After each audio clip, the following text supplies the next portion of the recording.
Hello everybody, welcome to episode number 8 of the Real Talk Real Estate Show. It's almost February, now we have the inauguration behind us, so we're going to get right back on track talking about the things that you want to know.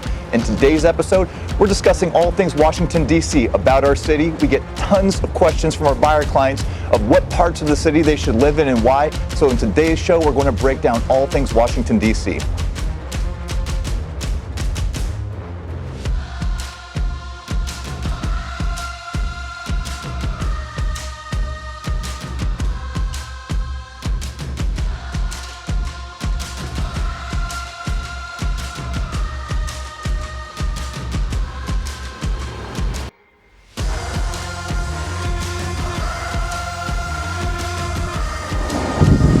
So when talking about Washington, D.C. real estate, the first thing you're probably going to notice if you've been doing any internet searches is the city's expensive. And look, the median home sale price this year set a new record. It's now well above $400,000, which I get it, that's a lot of money. But here's the other side to it. Our rental markets are amongst the most expensive in the country as well, mainly only behind San Francisco. So when you're talking about buying versus renting, yeah, there's a lot of rental options in the city, but you're going to pay a premium to rent in Washington, D.C. as well. So here's something to consider. You've had 8 years of steady growth in Washington, D.C., so whoever bought a place a couple years ago now has a tremendous amount of equity in their property, and that's going to continue happening as this city is running out of space and more people are moving by the week, by the month. Whereas the rental markets will continue to get more expensive, but you're not getting anything for it. So when I'm dealing with folks moving to the city, I always bring that part up. Yeah, you can rent for a year or two, but the market's going to appreciate in that year or two, and your rents are going to continue to rise during that year or two. However, you don't get much for it. So I get it. If renting makes more sense, I understand, but there's a lot of reasons that buying in the city makes a heck of a lot more sense. And here's what I'll say about it too. We have a couple really key features. Number one, I want to focus on is our mass transit system here is excellent. We have the Metro, which is, we looked at it, 6 lines, 91 stops through DC, Maryland, and Virginia. And yeah, they've been in the news a lot. They're going through a rebuilding period where they're redoing the tracks and everything else. We've had some accidents, but here's the positive. It's highly efficient. It's actually the second largest mass transit system behind New York City's subway system. So for as much flack as they get, it's also a robust system, and it's something if you live in town, you'll probably come to really rely upon and get to know well. Here's another downside. The fares are a little bit more expensive than New York City and other places, and calculating your fare during rush hour changes, so it can be like doing a calculus equation, figuring out how much you're going to spend to get wherever you're going. But at the end of the day, it's an excellent system that will get you to 91 different stops around town. They also have the Metro bus, which if you're not trying to ride the rails, the bus system is robust in the city. It's a lot more cost effective, it's a fixed price, and it will get you to where you got to go in a hurry. So that's another thing with Metro. You may not know this, but we have the Capital Bike Share program, which essentially are strings of bicycles that are every few blocks, and you can use your credit card, rent them by the hour, rent them by the day, and it's a very effective way. It's a green solution for getting around town. And fun fact here, Washington, D.C. was the first city to implement such a program, and it's been a huge success, and other cities have followed suit. So you got Capital Bike Share. On top of that, you have plentiful cabs, Ubers. If you need to hop in a cab or an Uber, you won't find any issues, and that's pretty much 24 hours a day, 7 days a week. So here's something that'll tie back into the real estate when it comes to mass transit.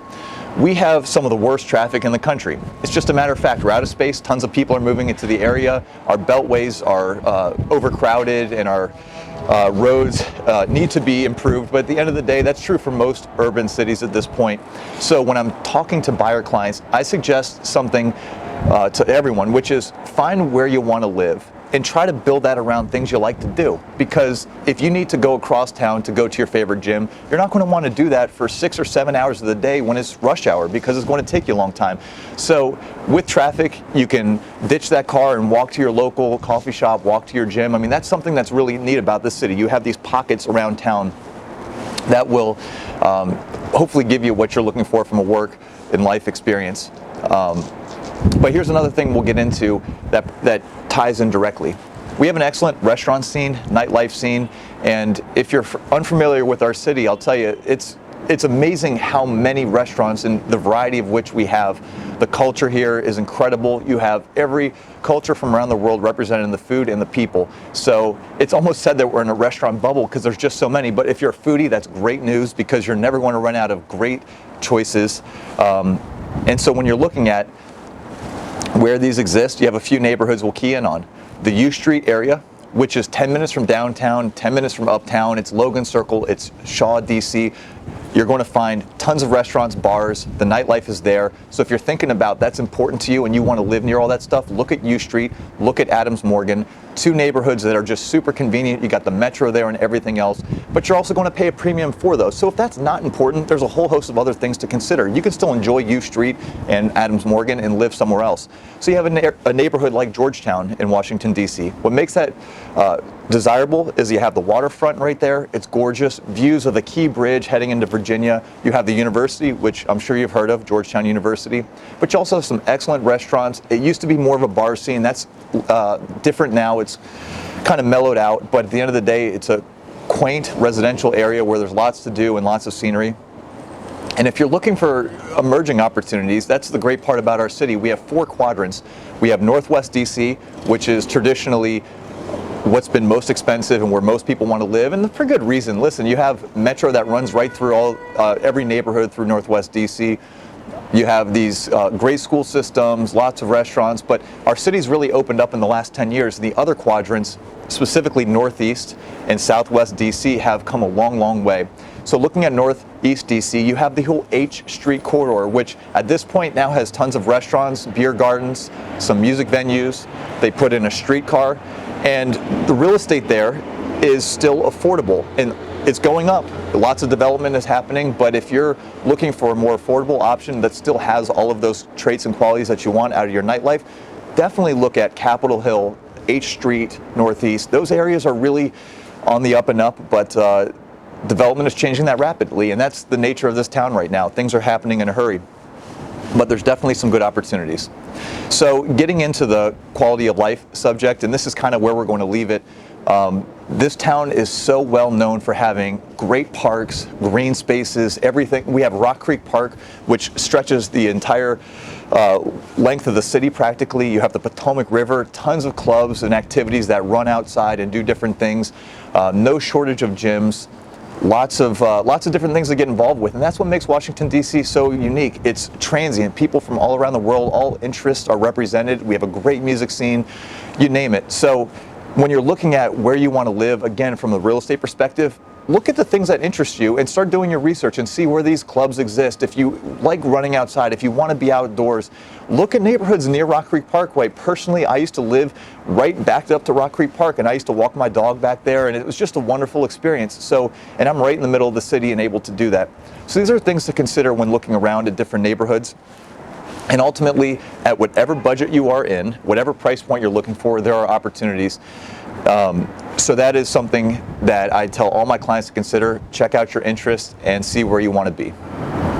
So as you know on the show, we ask for your participation, we ask for your questions. So before filming this show, we put it to our Facebook fans and we asked, what would you want to know about living in Washington, D.C., assuming you're from out of town and know nothing? And so I wanted to read a few of their comments today, and we had a couple that I wanted to share.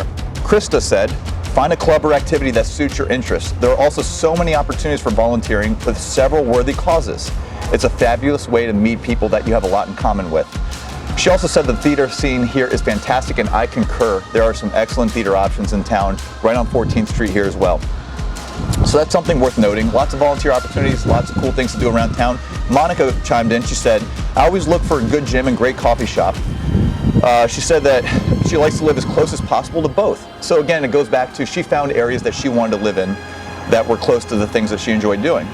She said, these areas are harder to find, but there's always some good jogging and walking paths, great for exercise, so different things. And that's another thing about our town that is excellent. We have tons of parks, tons of recreation, and the outdoor workout scene here is excellent. So that's Monica's contribution. We appreciate everyone sending in their questions, and we want you to know that this show is about you and for you. So we're always here trying to bring you the best possible content.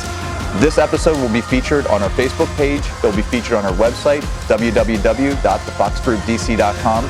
We're also going to be coming back and talking about Virginia. We're going to be talking about Maryland. So even though today we're talking about Washington, D.C., send us your questions. If you have any specific follow-up questions pertaining to where to live and what to do in town, we're here to answer them.